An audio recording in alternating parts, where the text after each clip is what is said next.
Happy Wednesday, everybody.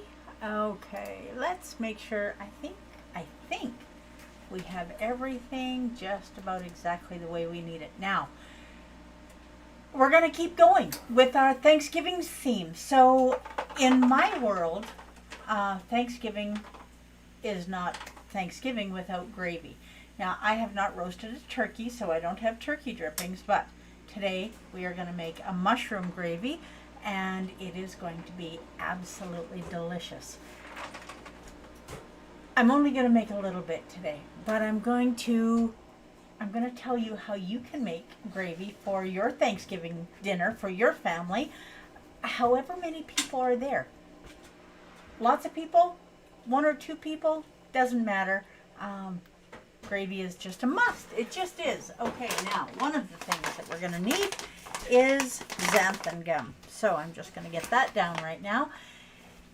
The rule of thumb is, depending on how thick you like your gravy, 3/4 of a teaspoon to a teaspoon per liter of fluid. Now, what I don't want you to do is, whatever type of gravy you're making, don't take the fat off.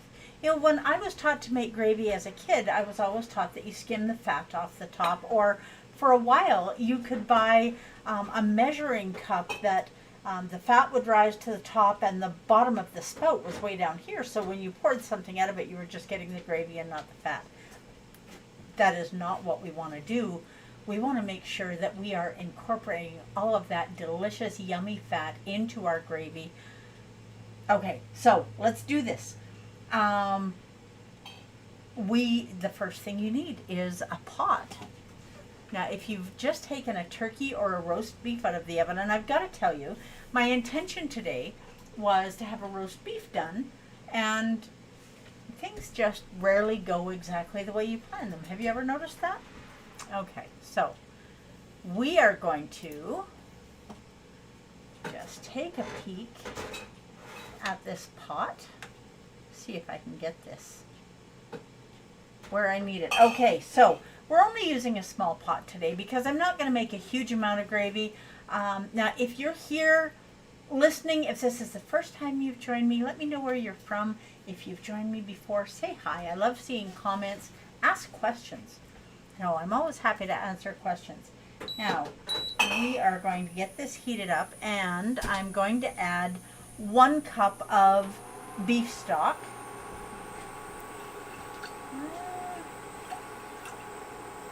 There we go. That second cup is going to be a delicious cup, hot cup of something to warm me up when I get home tonight from the market in Wetaskiwin. So if you are in Central Alberta, good morning, Evelyn. If you're in Central Alberta, or you know somebody who's in Central Alberta, let them know. I will be at the Wetaskiwin Farmers Market this afternoon from 3 until 7. I would love to have you join me there. And I will have my full line of spices there. Okay, so we're going to let this start heating up. And I'm just going to turn that heat down. Now, what I've done, I bought, there we go. I bought some dried mushrooms. Now, when you buy dried mushrooms, you have to rehydrate them, and you can dry your own. It is so easy to dry your own. If you leave them sitting out, put a piece of cheesecloth over them, just leave them sitting out and they will dry. They're really easy to dry. Okay, so when you take them out of the package, now this is the package that I'm using right now, you want to soak them in boiling water for 15-20 minutes, and then give them a stir.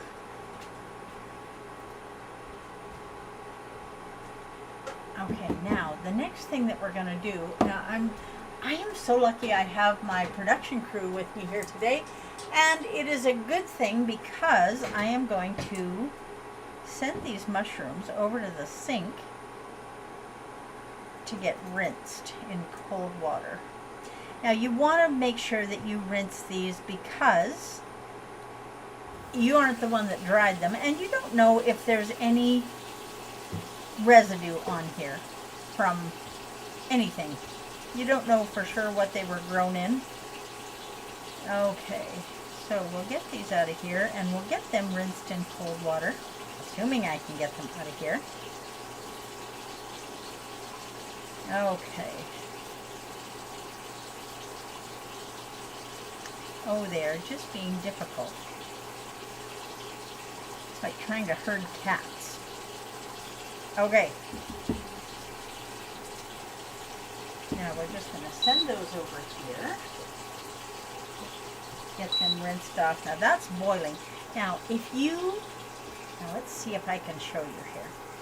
If you look in here, now this is amazingly flavorful broth, but it does have just some little chunks of the mushroom left in there. So we're going to strain this as well.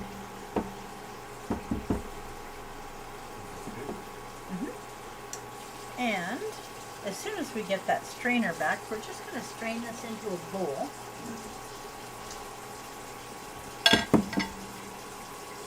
Alright, now we have our beautiful rehydrated mushrooms we're going to put straight in the pot. And then we're just going to strain this in here and make sure that we have nice clear broth with nothing. Now don't dump it all in because there is just a wee little bit of sediment on the bottom. Don't want to be taking chances with that. I'm not exactly positive what it is, so we're not going to use it. Okay, now we are just going to dump this mushroom broth right into our gravy. I don't like lumps in my gravy. It's a pet peeve, and most people that I know are like that. Now that being said, since this is a mushroom gravy, we just threw some pretty big lumps in there. But if you have an immersion blender, or throw it in your blender, if you've got a stand blender, throw it in there. And I'm just going to set this out of the way. I have my production crew going in 14 different directions this morning. So sometimes he will be here and sometimes he may not be. Now I'm just going to clean this up off the burner. Now, one of the nicest things about these magnetic induction burners, and I am so glad that I have my stove and an extra burner so that we can have it right here for you to see. Now one of the nice things about this is the only spot that gets hot on this burner is exactly where the pot is sitting. So you have to have, if you want to know if your pots and pans will work on a magnetic induction burner, if you take a magnet and you stick it to the side of the pot. Now that one isn't working, but it does on the bottom. So the side, you don't want to use it on the side, but the bottom is a magnetic type of metal, so it will work just fine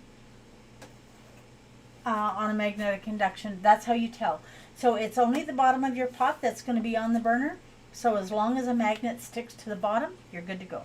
Okay, now we have this in here, and we have a few more things that we're going to add.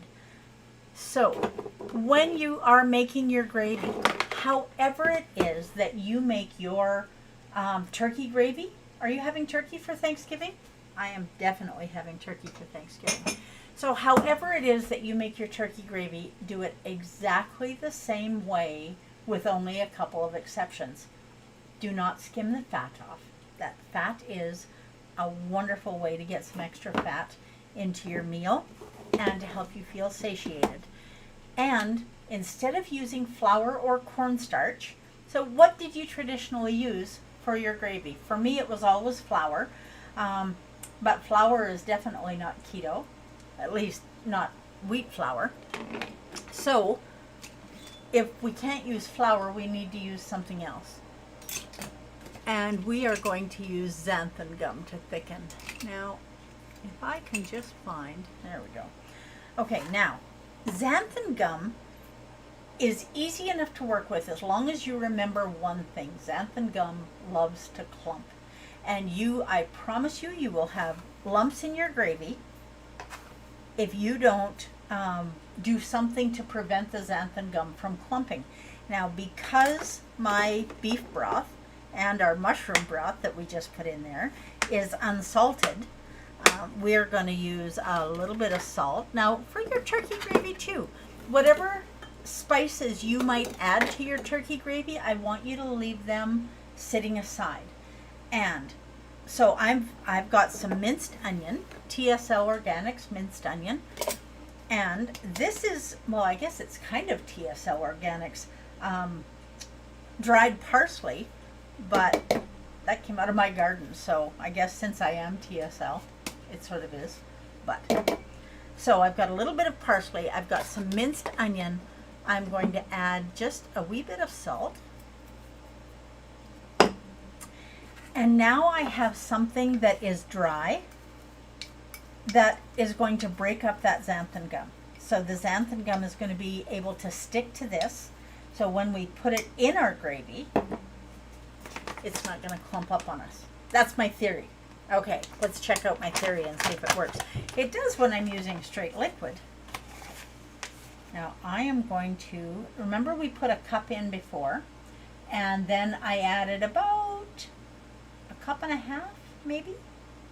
So I'm going to put in about 3/4 of a teaspoon of xanthan gum. Now, if your gravy gets too thick, not a big deal, add a little bit more broth. And so if you're saving some of your turkey broth, don't throw that turkey broth, the turkey drippings out. Oh, please don't throw them out. They are just such wonderful things to use in cooking. So if you don't need to make, half a gallon of gravy, then just throw some of it in a Ziploc bag, let it cool, put it in a Ziploc bag in your freezer, or put it in ice cube trays and portion it. Throw that in your freezer, and when it's frozen, you can use it to make all kinds of things. Okay, now, if you look at the bottom, you'll see the xanthan gum is down there a little bit. Can't really show you in a blue bowl, you'll just have to take my word on this, but so is the salt. So the salt, the xanthan gum, the onions, the parsley that we put in there, they're going to go in here. We're going to turn this back on. And they are going to go in here with the mushrooms. Now in this case, because I'm going to use my immersion blender in here to blend up these mushrooms in the gravy, if there were any lumps of xanthan gum, they would be gone. Now this gravy is going to be wonderful over mashed cauliflower, roast beef. You can put it over a hamburger.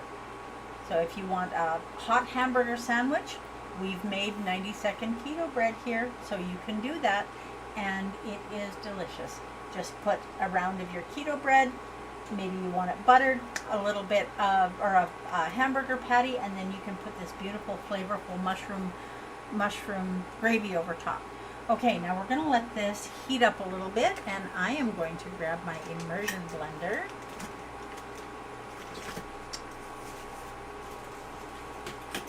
I think of all of the tools that I have in my kitchen, this gets used almost more than any of them, I think. Okay, so we have that ready to go, I do believe. We do. Okay. Now this is heating up. We are just going to stir this in here and see if we can do that without having the xanthan gum clump. Now now I'm just sprinkling a little bit in here, and you'll see that it is not clumping, so we win. So the salt and the spices are definitely making the difference, and if we do get a little bit of clumping in here, we're using our immersion blender, so it's no big deal. Now the other thing that you can do if you're making your turkey gravy and you're not adding spices and salt, just mix your xanthan gum in with a little bit of almond flour. Don't use coconut flour. Coconut flour, see if I can get this mouth working. Coconut flour cannot be deodorized. And I don't know about you, and it is all your call because it's your gravy, but I don't like coconut flavored gravy. That's just me saying. Okay, now we're going to turn this down and we're going to let it simmer. Now if you look in here, you'll see that we can see the little bits of onions, but we're not really seeing any clumps of xanthan gum. Now one thing that I will say, let's turn this down a little more. We just want it to simmer. We don't want it to boil really hard. And this xanthan gum is going to thicken this gravy up, and it is going to be absolutely beautiful. Now you can take the mushrooms out, some of them, if you want to have a couple to put on top of your plate when you get it ready. But my suggestion to you is whatever mushrooms you're using, if you're using the dried ones, that's fine. Have a fresh one to put on top. You can buy all kinds of different mushrooms in a lot of grocery stores. If you're living in a small town where you don't have a great selection, then you can order dried ones or buy dried ones when you're in town, or buy fresh and dry them yourself. That way you always have one to decorate your plate with, because having it pretty is important too, especially when you're cooking for someone you love. Now, I am going to stick this in here, and let's get these mushrooms ground up.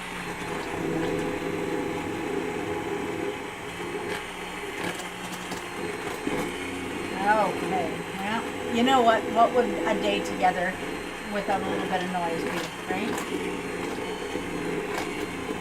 And you can see this gravy is thickening up because of the mushrooms getting ground up, and also because of the xanthan gum. It's working beautifully. Okay.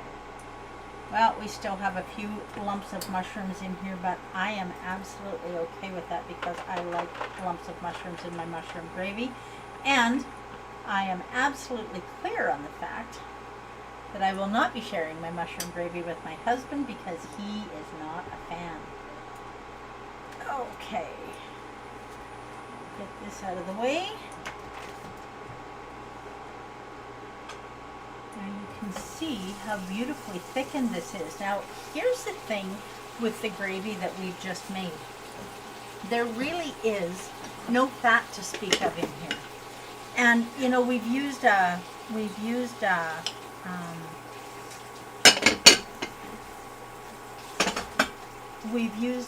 broth that has no fat, and we used mushrooms that have no fat. So what I just added in there was about a tablespoon of butter. Now, if you add fat to any gravy that you make with wheat flour, the fat is going to rise to the top. But when you do it and you're using xanthan gum, the xanthan gum absorbs the fat. And so you don't see it on top. And it gives you an opportunity when you're making something like this to add some really flavorful fat. Now, I have not cooked some more bacon to make bacon bits yet, so I'm actually out of bacon fat. Who would have thought that would ever be a thing in my house? But here we are with no bacon fat. Now, I want to talk to you guys a little bit about something.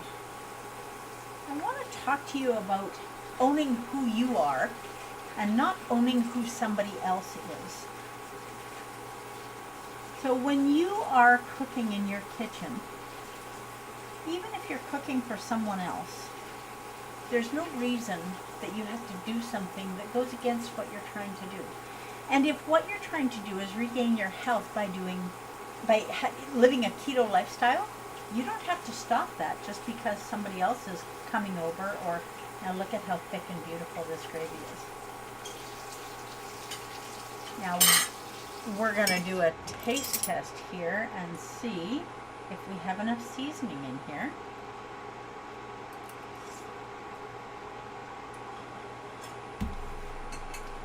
Oh my.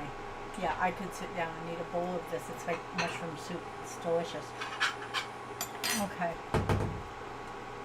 Now I'm going to let this simmer a little bit more because I want to make sure that all of that fat is well incorporated, and the onions that we put in were dehydrated, and so was the parsley. So I want them to rehydrate.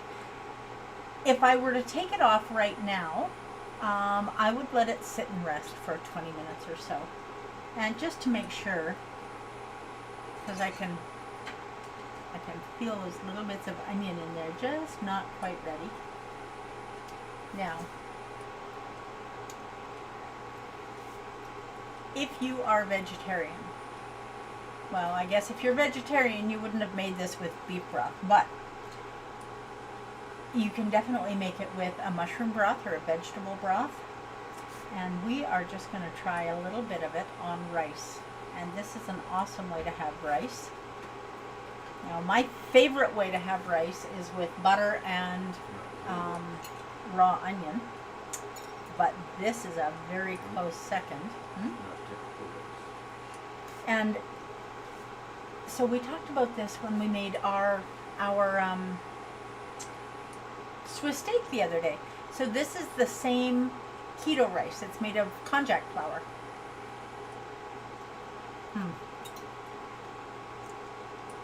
And it is absolutely wonderful with gravy on top. So, what are you making for supper tonight? And now that you're deciding or thinking about supper, if you didn't have it planned already, is it going to involve gravy? It is as easy as making sure that you have flavor, fat, drippings of some kind, and xanthan gum. And if we had just had to add xanthan gum to this, I would have used the immersion blender to break up those lumps. So, turkey gravy, that is a thing for Thanksgiving. Not doing Thanksgiving without it.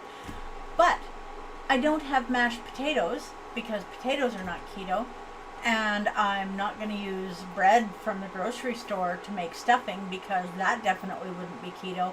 So I want you to join me on Friday, and I am going to do part 1 of our keto dressing, because living a keto lifestyle does not mean that you have to give up the things that you love. It means that you have to find new healthy ways to have them. And stuffing or dressing for the turkey and gravy and a mashed something, those are not things that I'm willing to give up. And I hope you're not either if you love them. So join me on Friday for part 1 of turkey stuffing. And you might be able to use... I'm going to leave it a surprise. Join me on Friday. We're going to be baking on Friday, and it is going to be absolutely amazing. I think you'll be surprised. So have an amazing week. Do your very best to live your best version of this shining life. Be gentle with people around you and insist that they be gentle with you. Have a great Wednesday, and I hope we're going to be done a couple minutes early unless anybody has any questions. So I hope that if you have some time, you will come out to the Wetaskiwin Farmers Market and come and check out my spice and seasoning line. I would love to see you there. Have an amazing Wednesday, and I will see you Friday morning for part 1 of turkey stuffing. You don't want to